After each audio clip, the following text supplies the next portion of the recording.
아름다움을 보면 다 감상을 했기 때문에 어제 그 장면을 보고는 남녀노소 배운 사람 못 배운 사람 다 불문하고 다 아름답게 느끼세요.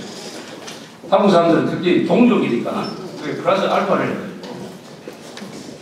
해가지고 그래서 세계에서 오랫동안 남는 건물의 공통점이 있다고 합니다. 2000년, 4000년 전에 만들었는데도 그동안에 전쟁도 일어나고 혁명도 일어났는데 건물이 부서지지 않고 오랫동안 남아있는 건물의 공통점은 아름다움이라고 합니다. 아름다움.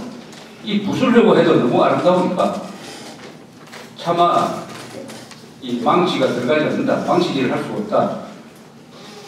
다만 한국에 좀 예외가 있죠. 우리가 20세기, 그러니까 19세기 말 이후에 근대 문명이 들어오면서 만들어진 건물 중에서 한국에서 가장 아름다운 건물이 하나 있었어요.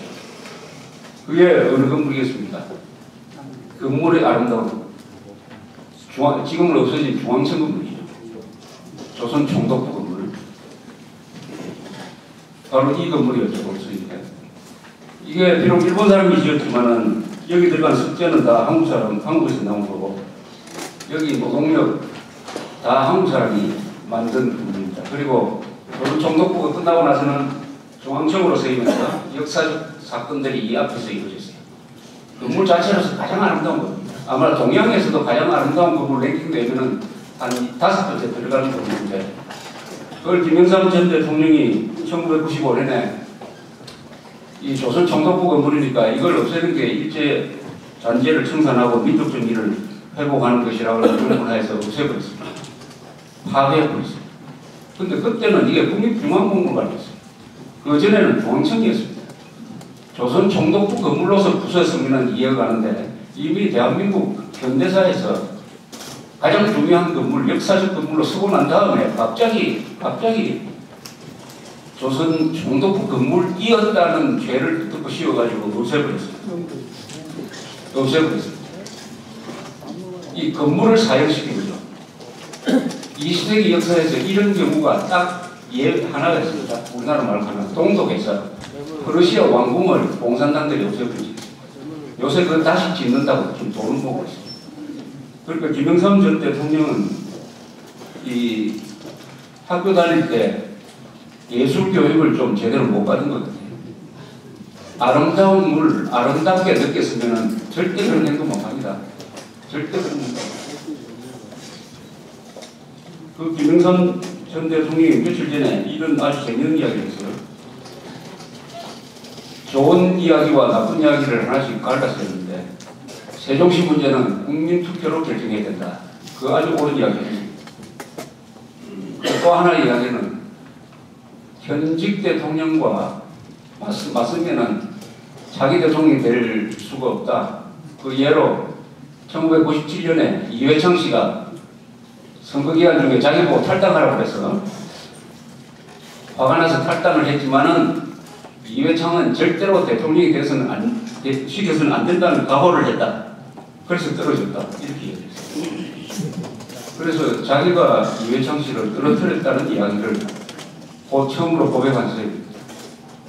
이 말은 무슨 말입니까? 결국 김대중 씨 당선을 자기가 시켰다는 얘기죠. 아니 이회창 씨를 떨어뜨리면 김대중 씨가 되게 돼 있지. 이인재가 될 일은 없고 그럼 어떤 방법으로 김대중 씨를 당선시켰느냐. 그때 한나라 신한국당에서 김대중 씨 비자금을 폭로를 했어요.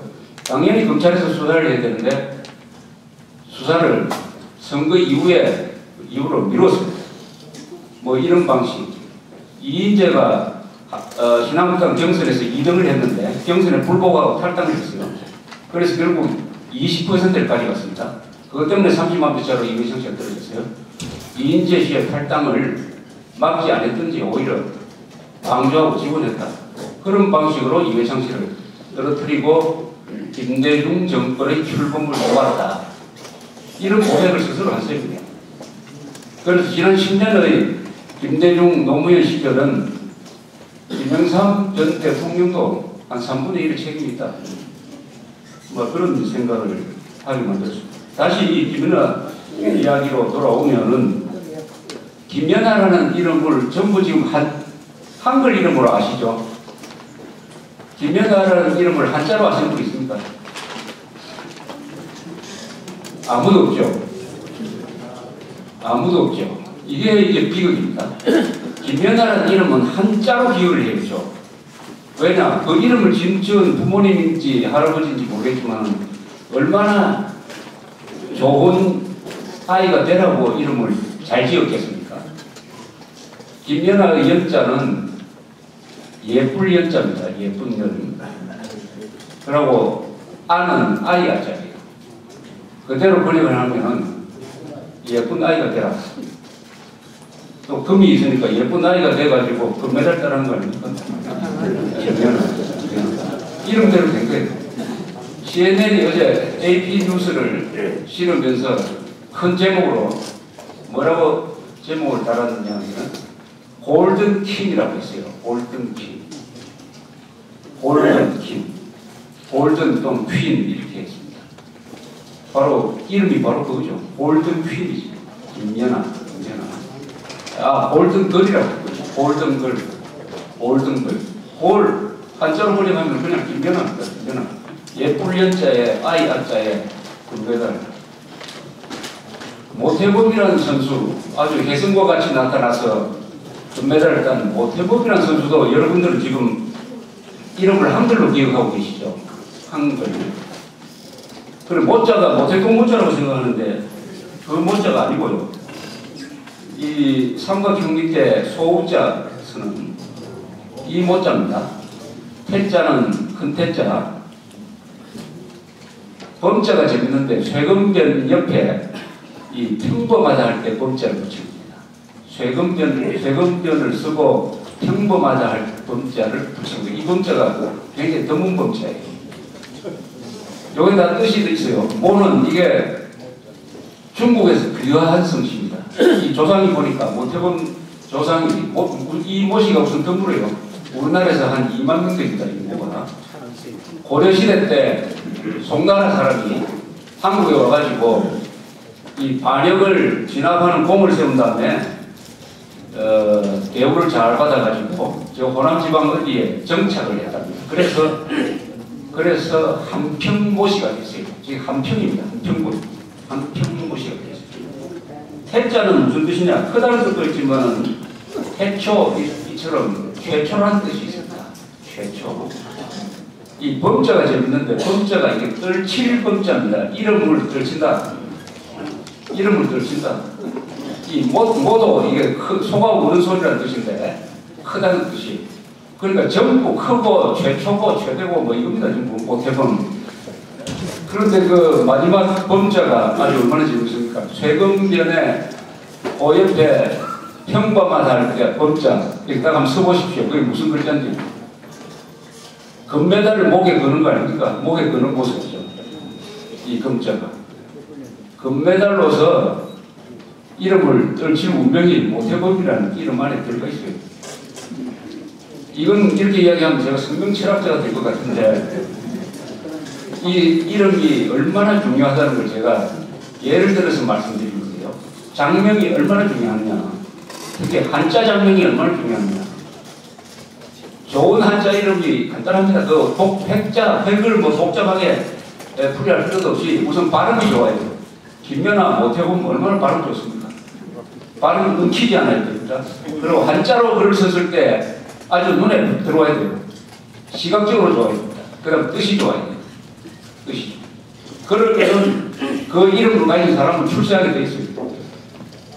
그럼 그게 무슨 이유가 있느냐? 과학적인 이유가 있습니다. 무슨 뜻입니까? 이름을, 사람의 이름이라는 것은 그 사람의 정체성입니다. 정체성. 어떤 회사 이름도 그러죠. 삼성, 럭키, 뭐 이렇게 지으면은, 대우 이렇게 지으면은 그 뜻이 바로 그 회사의 이상이고 회사의 목표가 되는 것입니다. 사람 이름을 지을 때 부모님이 얼마나 고심을 해서 좋은 뜻을 담으려고 합니다. 그 안에. 그 노력이 바로 그 이름 안에 들어가는 거예요. 그래서 모든 언어에는, 특히 한자로 쓴 언어에는 영혼이 들어있다. 은명이란 말 씁니다. 은명. 말에는 영혼이 들어있다. 은명이 있다. 그건 한자로 써야 바로 그 효과를 봅니다. 그 다음에 이 한자를 부르고 쓰지 않습니까? 다른 사람이 불러주고 본인은 그걸 쓰고 그걸 통해서 기도를 한 거죠. 그 이름에 담긴 뜻을 확인하고 또 그런 이름을 많이 불러줌으로써 나도 이 이름에 못지않는 사람이 되어야 되겠다는 이 모식적인 자기 최면이 되면은 좋은 일을 하게 된다. 아마 모태범 선수도 그 이름 때문에 스스로 나는 할 수 있다. 나는 그 메달을 받을 수 있다. 이렇게 자신감을 자기 최면을 했을지도 모릅니다. 근데 불행하게도 이 한글 전용을 하는 바람에 이런 좋은 뜻의 이름이 다 날아가 버리고 김연아, 모태범 하나의 다른 부호로서만 이렇게 떠도니까 참 안타깝다 하는 말씀을 드렸어요. 그런데